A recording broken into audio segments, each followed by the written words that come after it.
Good morning students, class 12 commerce. आज आपके सामने बिजनेस स्टडी के एक नए topic personal objectives of the management discuss किया जाएगा। मैंने अपने लास्ट 2 लेक्चर्स में ऑब्जेक्टिव ऑफ मैनेजमेंट को डिस्कस किया था, जिसमें हमने ऑर्गेनाइजेशन ऑब्जेक्टिव को डिस्कस किया। उसके बाद दूसरे लेक्चर के अंदर सोशल ऑब्जेक्टिव्स ऑफ मैनेजमेंट को डिस्कस किया। आज हम पर्सनल ऑब्जेक्टिव को डिस्कस करेंगे। Personal objective, personal means individual,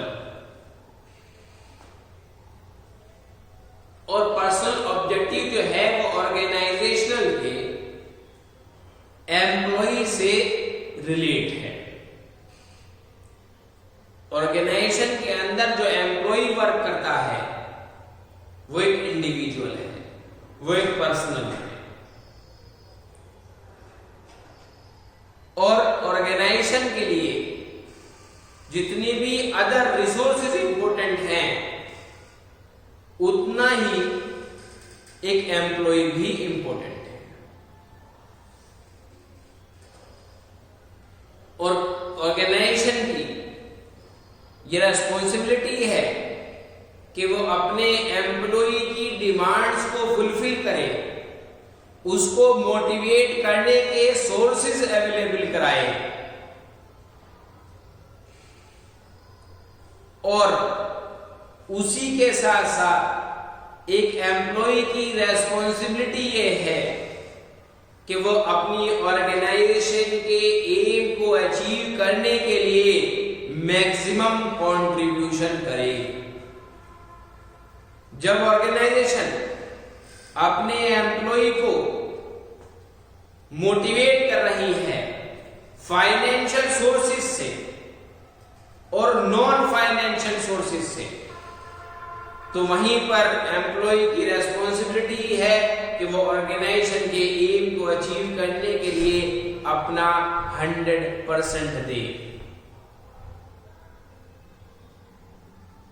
क्योंकि एम्प्लॉय का सेटिस्फैक्शन ऑर्गेनाइजेशन का सेटिस्फैक्शन है, और ऑर्गेनाइजेशन का सेटिस्फैक्शन एम्प्लॉय का सेटिस्फैक्शन।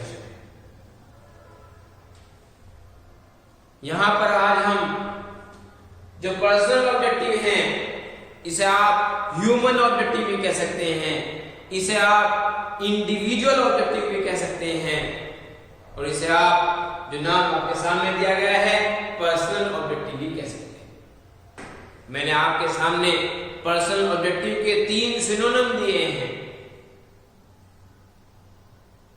ह्यूमन और इंडिविजुअल। इसके नाम से भी पर्सनल ऑब्जेक्टिव को एग्जाम के अंदर पूछा जा सकता है। अब वो पर्सनल ऑब्जेक्टिव्स कौन कौन से हैं? मैंने अभी आपके सामने एक पॉइंट बताया कि हम अपने एम्प्लॉय को फाइनेंशियल सोर्सेज से और नॉन फाइनेंशियल सोर्सेज से भी मोटिवेट कर सकते हैं। तो पहला पर्सनल ऑब्जेक्टिव क्या है कि उसकी सैलरी को दूसरे एम्प्लॉय की सैलरी के कंपैरिजन में बढ़ा दिया जाए। क्यों? क्योंकि जो उस एम्प्लॉय की जो फाइनेंशियल नीड्स हैं वो पूरी हो सके, वो साइकोलॉजिकली मेंटली डिस्टर्ब ना रहे, उसके अंदर इंफीरियरिटी कॉम्प्लेक्स ना आए।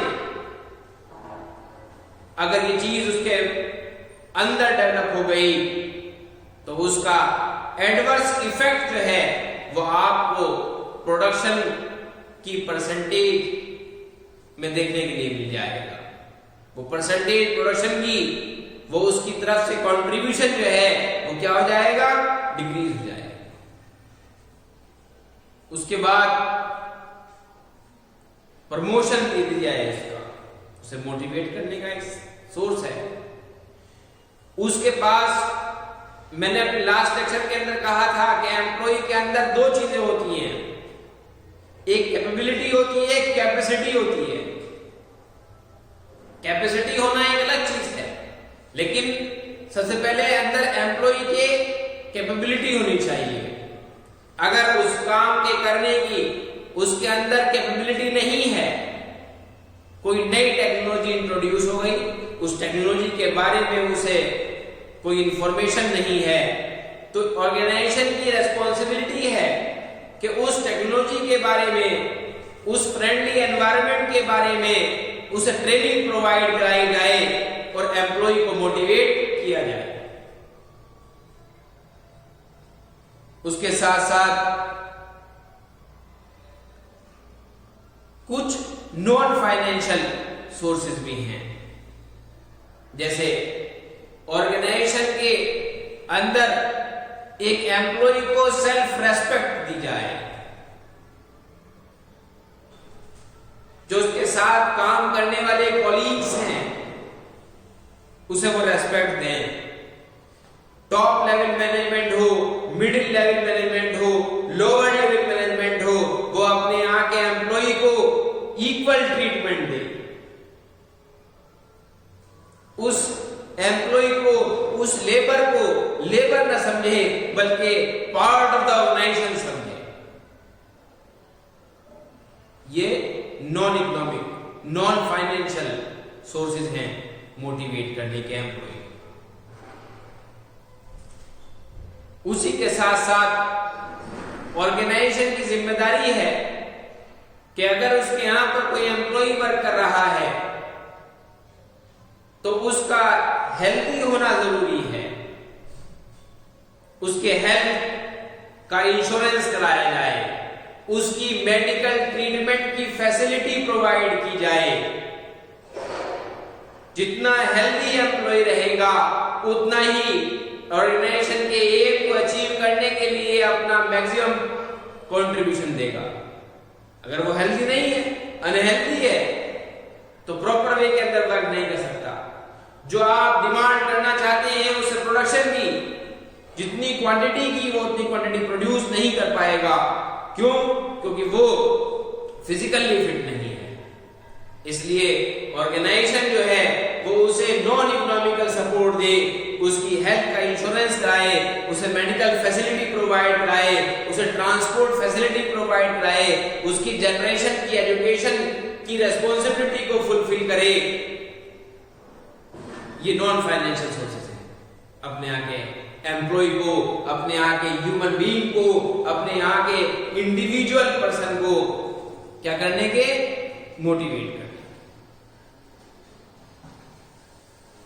अगर वर्कर ही अपना इंटरेस्ट लूज कर देगा तो ऑर्गेनाइजेशन का जो एम है प्रोडक्शन को इंक्रीज करने का, टारगेट को अचीव करने का, वो वर्क फुलफिल नहीं हो पाएगा।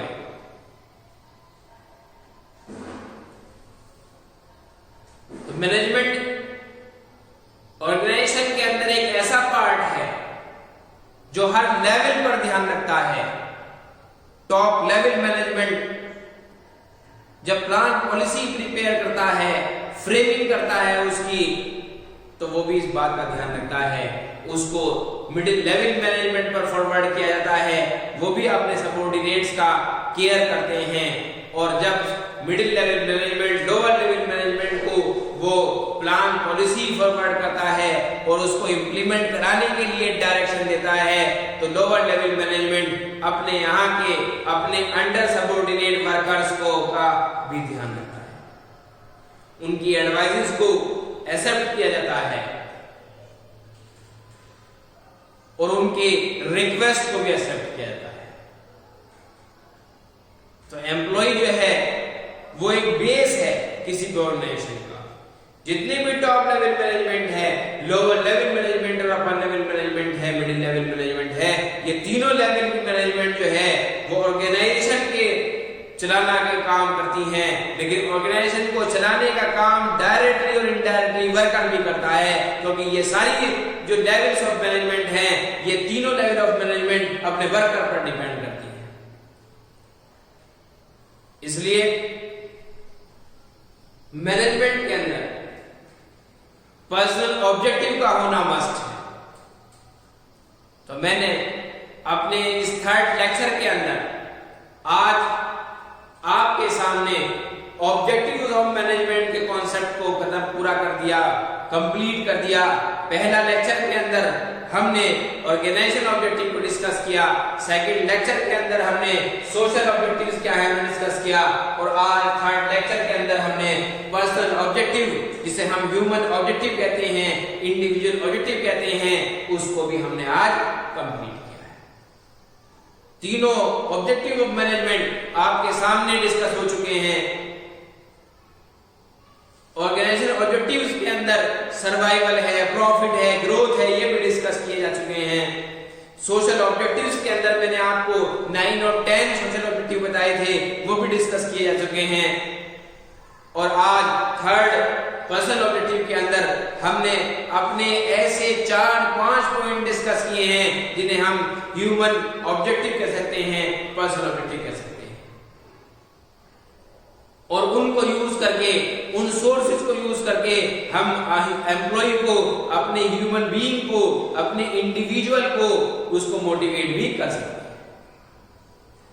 तो आपके सामने ये तीनों objectives of management clearly discuss किए जा चुके हैं।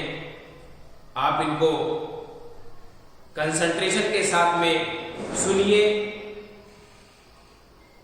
कि इसके अंदर कौन कौन से पॉइंट इन्वॉल्व किए गए हैं, ऑर्गेनाइजेशन ऑब्जेक्टिव के अंदर और सोशल ऑब्जेक्टिव के अंदर और पर्सनल ऑब्जेक्टिव के अंदर।